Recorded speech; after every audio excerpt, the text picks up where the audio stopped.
Samajwadi party के मुखिया रहे मुलायम सिंह यादव के छोटे बेटे और पूर्व मुख्यमंत्री अखिलेश यादव के भाई प्रतीक यादव का 38 साल की उम्र में जाना चिंताजनक है। हर कोई हैरान है। घर में मातम पसरा हुआ है। रिपोर्ट में सामने आया है कि फेफड़ों में खून के थक्के जमा हो गए थे, जिससे शरीर के ऑर्गन ने काम करना बंद कर दिया था। राजनीति के दिग्गज परिवार से ताल्लुक रखने के बावजूद प्रतीक ने हमेशा सत्ता के गलियारों से दूरी बनाए रखी और बिजनेस की दुनिया में अपनी एक अलग पहचान बनाई। उनके निधन के बाद उनके फैलाए हुए कारोबार और कुल संपत्ति की भी चर्चा होने लगी। आखिरकार उनकी संपत्ति का अब कौन मालिक होगा, किसका इस पर अधिकार होगा, ऐसे कई बड़े सवाल खड़े होने लगे। मीडिया रिपोर्ट्स और 2024 के आंकड़ों के अनुसार प्रतीक यादव की व्यक्तिगत आय 5 करोड़ 5 लाख रुपए से 7 करोड़ रुपए के बीच आंकी गई थी, जबकि उनकी सालाना कमाई करीब 1 करोड़ 5 लाख रुपए थी। हालांकि उनकी पत्नी अपर्णा यादव द्वारा पिछले चुनावी हलफनामे में दी गई जानकारी के मुताबिक इस दंपत्ति की कुल चल अचल संपत्ति करीब 23 करोड़ रुपए बताई गई थी। इसमें बड़ा हिस्सा अपर्णा यादव का बताया जाता है।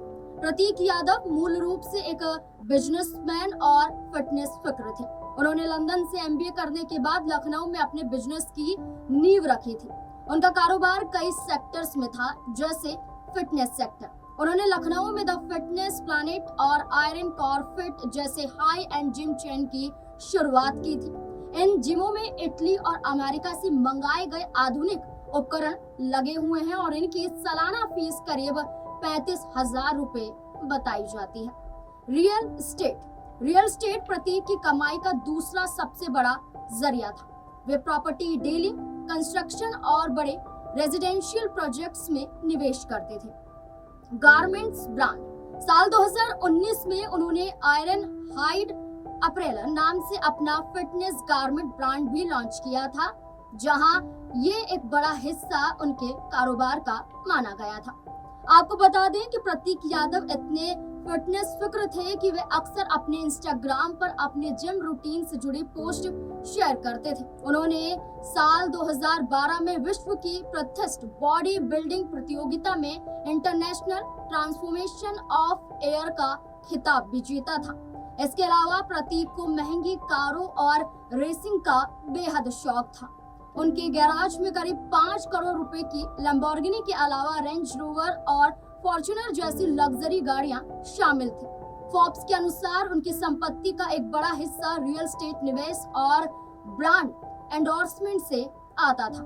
वहीं प्रतीक यादव के जिम बिजनेस और रियल एस्टेट फर्म्स का प्रबंधन अब उनके कानूनी उत्तराधिकारी के पास जाएगा।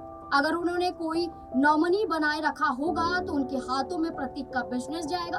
वहीं बैंक खाते में जमा पैसे भी नॉमिनी के खाते में जाएंगे।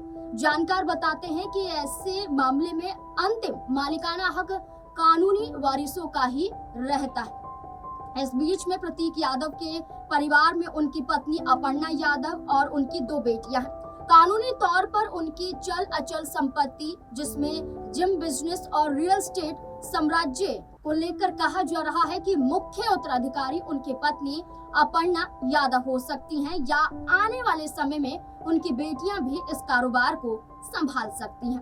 प्रतीक यादव को लेकर चर्चा करें तो प्रतीक यादव ने राजनीति से दूर रहते हुए भी अपनी एक अलग पहचान भी बनाने के लिए कारोबार के साथ साथ आवारा जानवरों के लिए एनिमल शेल्टर्स भी बनाए थे। ये शेल्टर्स के जरिए वो जानवरों की सुरक्षा के लिए उनको काफी चीजें सुविधा मुहैया कराई जा सके, इसके लिए एक एनजीओ यहाँ पर उनके द्वारा बनाया गया था। उन्होंने जीव आश्रय नाम से एक फाउंडेशन की स्थापना की थी। ये फाउंडेशन आवारा कुत्तों के रेस्क्यू, इलाज और देखभाल का काम करता है। आपको बता दें कि प्रतीक यादव का जन्म 7 जुलाई 1987 को हुआ था। प्रतीक की शुरुआती पढ़ाई लखनऊ के मशहूर सिटी मेंटेसरी स्कूल से हुई। शुरुआत से ही उनका रुझान फिटनेस की तरफ ज्यादा था। शुरुआती पढ़ाई के बाद प्रतीक यादव ने लखनऊ विश्वविद्यालय में बीकॉम में दाखिला लिया। कॉलेज के दौरान उन्होंने कॉमर्स और बिजनेस मैनेजमेंट की पढ़ाई पर फोकस किया। फिर यहीं से उन्होंने बिजनेस और हेल्थ इंडस्ट्री की ओर कदम बढ़ाए। ग्रेजुएशन के बाद प्रतीक ने हायर एजुकेशन के लिए यूनाइटेड किंगडम वो चले गए। उन्होंने लंदन की लीड्स यूनिवर्सिटी से एमबीए की डिग्री हासिल की। प्रतीक यादव सामाजिक कार्यकर्ता के रूप में भी एक्टिव थे। वे बेघर लोगों की मदद के लिए एक एनजीओ भी चलाते थे। न सिर्फ जानवरों के लिए बल्कि असहाय लोगों के लिए भी वो एक एनजीओ के तहत आगे आते रहे। प्रतीक यादव ने दिसंबर 2011 में अपर्णा यादव संग शादी की थी। अपर्णा यादव राजनीति में सक्रिय रही और बाद में भाजपा में शामिल हो गई। शादी के बाद प्रतीक यादव का नाम मीडिया में अधिक चर्चाओं में आने लगा, लेकिन इसके बावजूद उन्होंने खुद को राजनीति से दूर रखा। कहा जाता है कि साल 2012 में समाजवादी पार्टी के लोगों ने कोशिश की थी कि प्रतीक यादव चुनाव लड़े और चुनाव लड़ने के लिए आजमगढ़ की सीट को चुना गया था। हालांकि उस वक्त भी प्रतीक यादव ने चुनाव लड़ने से साफ इनकार कर दिया था। साल 2022 में जब मुलायम सिंह यादव का निधन हुआ था, उसके बाद भी चर्चा थी कि पार्टी के उत्तराधिकारी प्रतीक यादव बन सकते हैं, लेकिन उस वक्त भी प्रतीक यादव ने अखिलेश यादव को आगे कर दिया, जिसके बाद अखिलेश यादव ने समाजवादी पार्टी की कमान को संभाला। कभी अखिलेश यादव ने भी चाहा था कि वे अपने भाई को राजनीति में लाएं, समाजवादी पार्टी के तहत चुनाव में उतारें, उन्हें सक्रिय करें, लेकिन प्रतीक यादव ने कभी भी कोई भी दिलचस्पी नहीं दिखाई।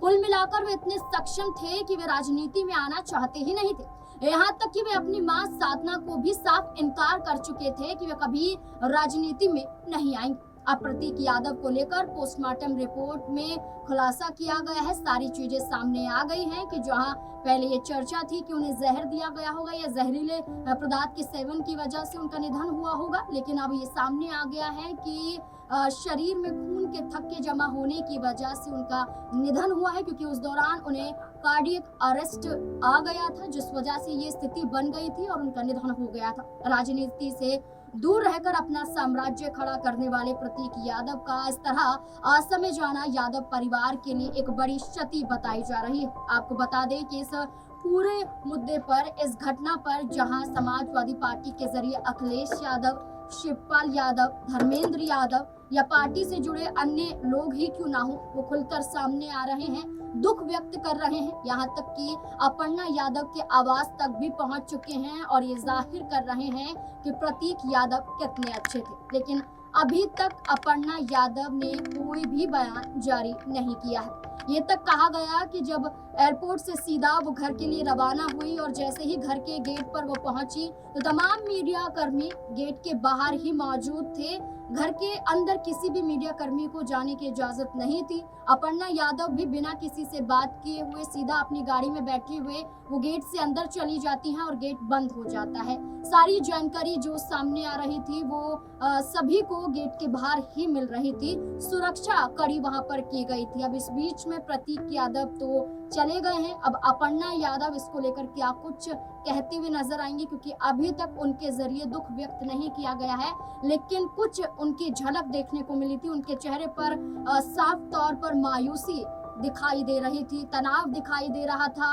अपना एक साथी छूट जाने का वो जो डर है, जो भय है, वो साफ उनके चेहरे पर नजर आया। प्रतीक यादव के चले जाने के बाद अब अंतिम संस्कार 14 मई को किया जाएगा।